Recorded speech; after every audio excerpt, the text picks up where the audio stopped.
連休住職三木大雲です。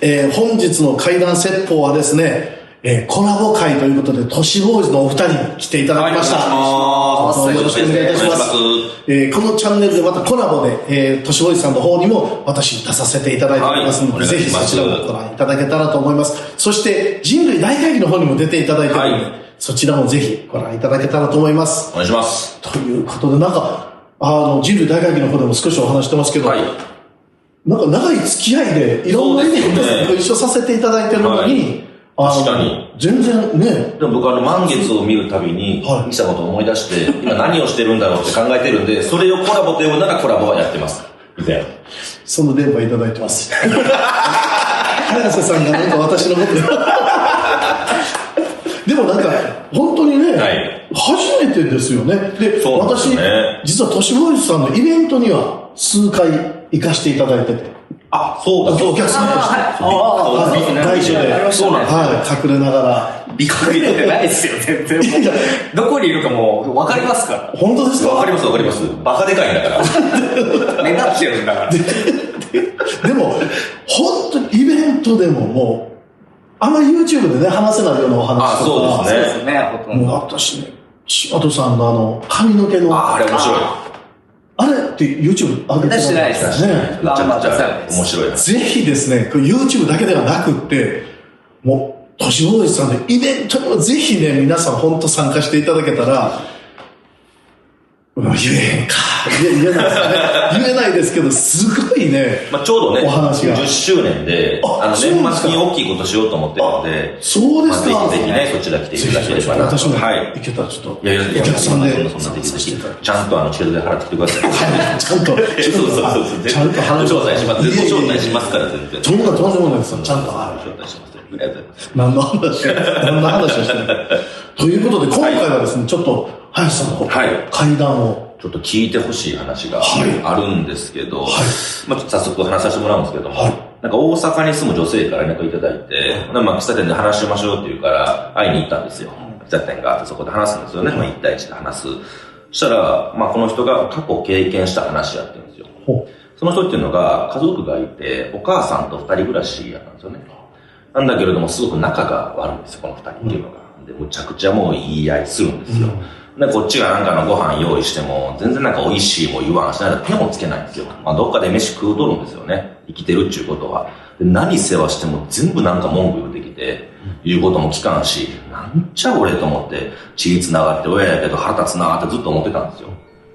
だけども、申し訳ないなと思いながらも、ある考えに行き着いたんですよね。それっていうのが、このままこの人、今50、60やとしたら、亡くなるのが80としたら、あと私20年この人に使わなあかんのかって思ったんですよ。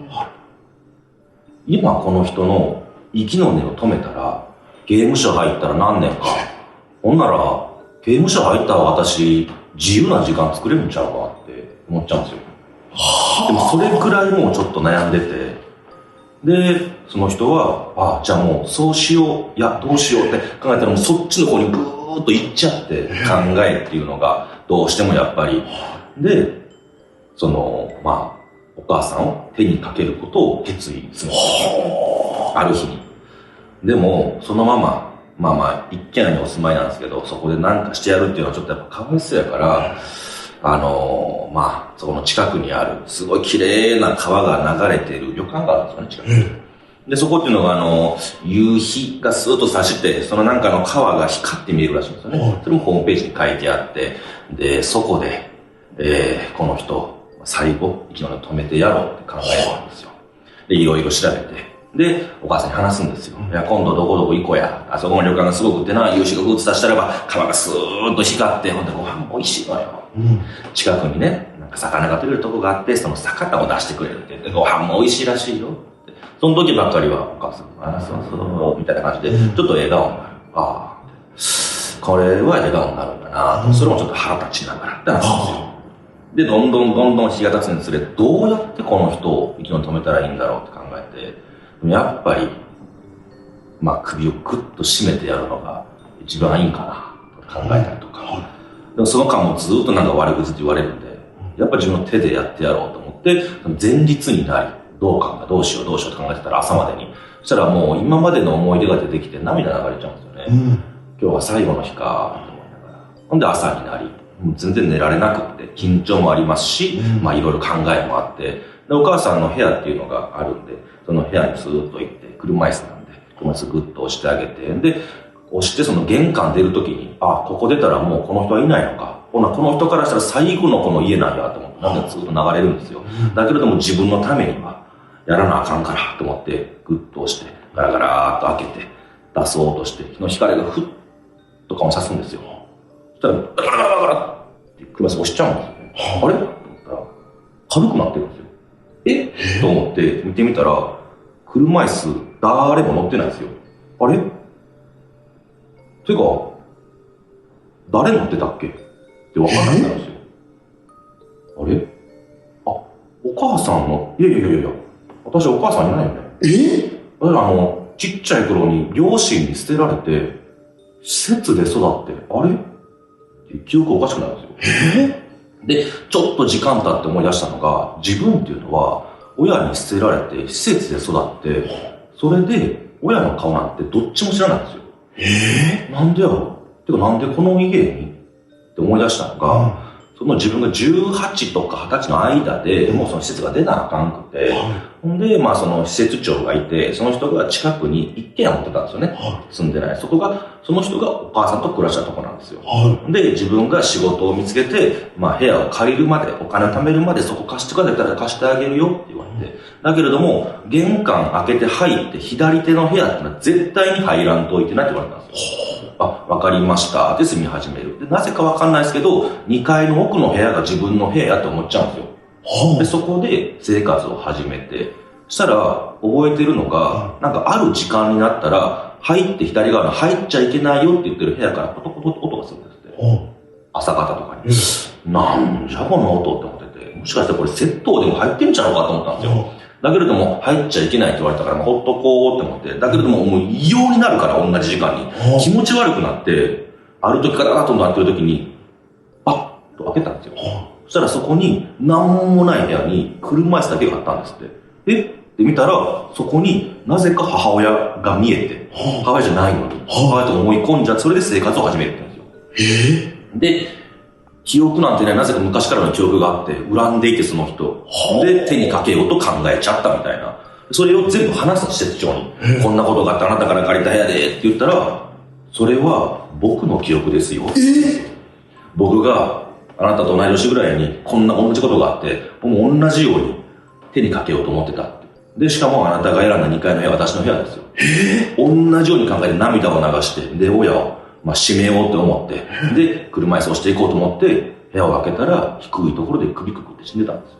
多分自分が手にかけると知ってたから、息子を罪人にしないために自分で首くくったんですよ。その思い出があったんです。だから多分それを追体験あなたがしちゃったんですよ。あの家の思い出をなぜかあなたが体験してしまった。あれは僕の思い出ですよ。言われて。っていうのを、泣きながら話すんですよ。大阪の喫茶店で。で、すごい話やなって思ってたら、その後、でもね、両親の顔知らないんで、私からしたらあの人が私の母親なんですよねって言うんですよ。あの人しか知らない私は、親の顔を。だから、親の話よって言われても、ぼやーっと親がいたらこんななんかなと思うけど、私からしたらもう、ふっと思い出せる、あの人の顔なんですよ。で、本当に申し訳なく思って、数日間かもしれないけれども、一緒に、生活して、で、手にかけようとしちゃった自分がすっごい腹立ってしょうがないんだな。だからこそ、時々、家に行くんです。で、感謝をするんですと。お母さん、ごめんなさい、ありがとうって言って、私の親じゃないと分かっていないって言われて。で、一緒に行きませんかって言われて、その現場まで。じゃあお願いしますって、その人が車出してくれてぐーっと行くんですけど、聞くと今は家がなくなっていて、言うても十何年前の話なんで、家がなくなっていて、で、駐車場になってるんですよ。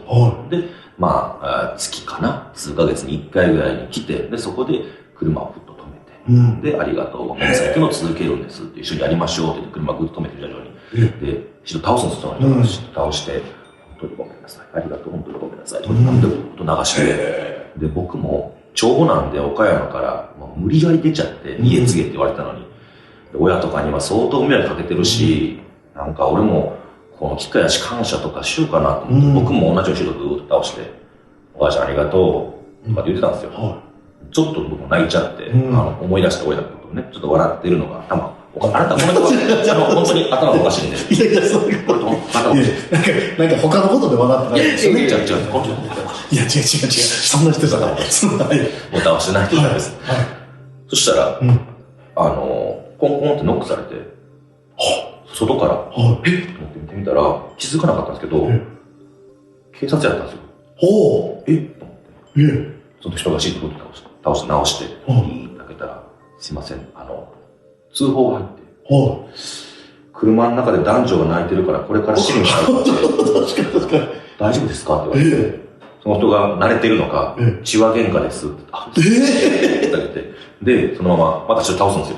2回戦みたいな。マジかよで、僕も、じゃあ僕も。変な話なんですけど、こういう話があって実際。これなんかすごく面白くて、なるほど。なんかいろんな僕とは違うような考えを持った、頭のいい人や、なんかその考えを持ってる人に話を聞いてどういう意見があるのだろうっていうのを聞くために結構この話してて。なるほど。どうですかこれ。よくね、嫁姑問題とか聞くんですよ。でこれは血のつながりじゃないですか。そうですね。で、嫁姑問題って結構言っても他人なんで、もう、喧嘩しても一生ありませんとか言う人もいるんですけど、身内同士って、もう修復が言っても血が繋がってるんでね、いつかはできると思いきや、実は血の繋がりのある人ほど喧嘩しちゃうと、結構本当に生涯合わないことが多かったり、っていうのが多分、嫁姑問題のご主人がね、なんか間取り持ったり、間取り持つ人がいるとあれなんでしょうけど、なんか今回その施設長の方の親御さんとの縁も、この女性がなんか間を取り持ったというか、だからなんか施設長さんがその思いが当時はあって、亡くなられた後はもしかするとなんか感謝できるようになっていかれたのかなとか、で実は私ちょっとこの間ね、とある方からお聞きしたんですけど、ご兄弟がおられて、で、お母さんが一人、もうお父さん亡くなってられるんですけど、で、お母さんと、長男さんがね、なんか揉めたらしいんですよ、いろんなことで。で、お二人とも結婚されてなくて。で、もうお母さんの面倒見ながら仕事行くのも大変だし、ちょっと弟頼むわ、みたいな。もう俺は面倒見れへんってなって。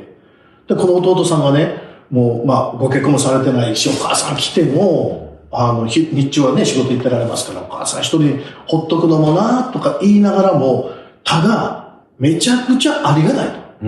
親孝行できるチャンスをお兄ちゃんがくれるんだな。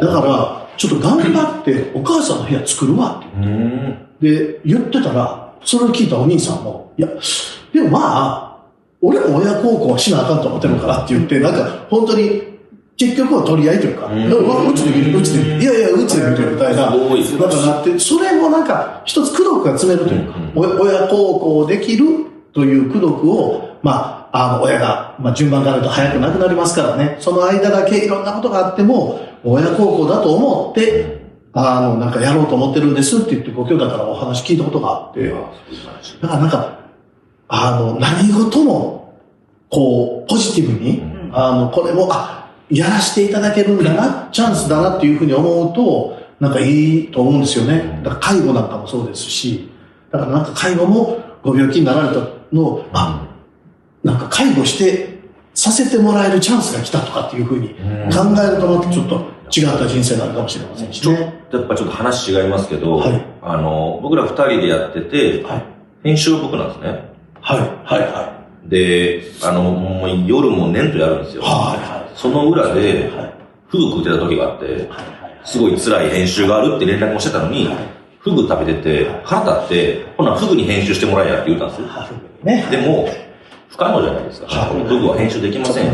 膨れるだけであいつらは。って思ったんです。これは、僕は編集やらせてもらってるんだ。そうですよね。ほんまギャラなんてほぼ折半ですから、やらしてもらってるんだって、こう編集点作んな。じゃないんだよ。一人のチャンネルで編集作んなよ。ミキさんのチャンネルやから。あ、そうだ。フグ使えます使えるだろ。大丈夫です。フグに編集点作ってもらおうから。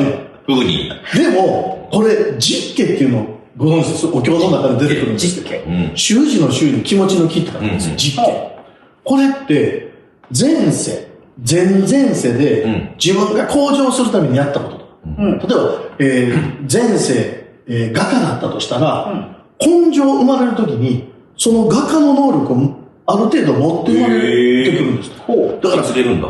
そうなんです。だから野球の上手い人はそうなんですよ。もう前世もずっと野球してきて、野球とずっと縁がある人が、根性ポンと生まれたら天才と言われる。面白い。だからもう、ピッチャーもやってみた、バッターもやってみた、ずっとやってるうちに大谷選手になったっていう。だからあれは、ラッキーですねじゃないんです。もともと。もうずっと前世で積んできた。で、人が幸せになってほしいとか、人に、うまくいってほしい、平和を祈るとかっていうのは、欲じゃないですかってよく言われるんですけど、あれはお経の中で実は欲ではないんです。人の平和を考えるとか、自分が向上するために英語を習うとかっていうことは、欲ではなくて実家なんです。この実家は来世持ち越せる。だから、編集のお仕事今頑張ってください。僕は来世も夜通し編集せなあかんのですかと思うでしょ。もう、あっという間にできるんですよ。前世やってたから。今僕がおぼつかないみたいに言いましたけど、僕は今もちゃんとできてます。朝までね。朝までかかってたのが。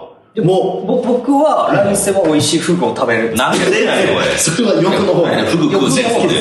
実家じゃない。実家じゃないです。だから、今、はしゃぐな。フグ食うてるだけではしゃぐなよ、おい。今、だからこれをご覧の皆様の中にね、早瀬さんのように、いや、自分ばっかりさせられてるっていう人は、自分ができるチャンスなんですよ。本当ですか。だから実機を詰めるんだ。チャンスをもらってるんだ。そうです、そうです。7-3にした方がいいですよ。やらせてもらってるから。そう。ぐらい考えながらやる方が、まあいいんではないかなと。仲良くできそうです。一応二人握手してもらって。最後握手していただいてね。はい。仲良くして仲いいですか。仲いいです。仲いいですか。そんなこと悩んでないです。彼が言ってるのは、フグが、彼は気に入らないだけ。違う。僕じゃない。裏でフグを食べる彼が気に入らない。フグよく食えるな。誘って、ね、場所と違ってたんで。誘っていただいて。あれですけど、やっぱフグそんな好きじゃないんで。どういうことフグにも失礼じゃないですか。フグに失礼。フグさんも素敵じゃないですから。なんでフグにさんつけるんですか。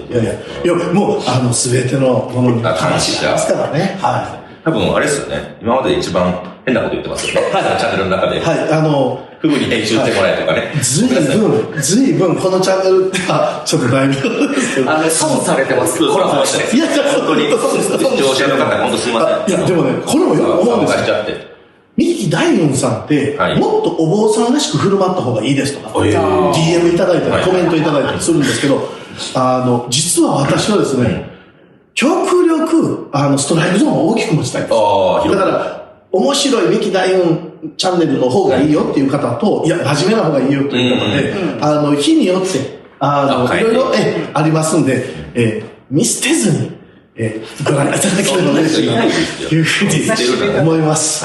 ということで、また、としもじさんのチャンネルの方にも出させていただいておりますので、そちらもぜひ、ご覧いただければというふうに思います。ということで、本日はどうもありがとうございました。ありがとうございました。1000。ありがとうございました。ありがとうございました。またです。はい。1000って。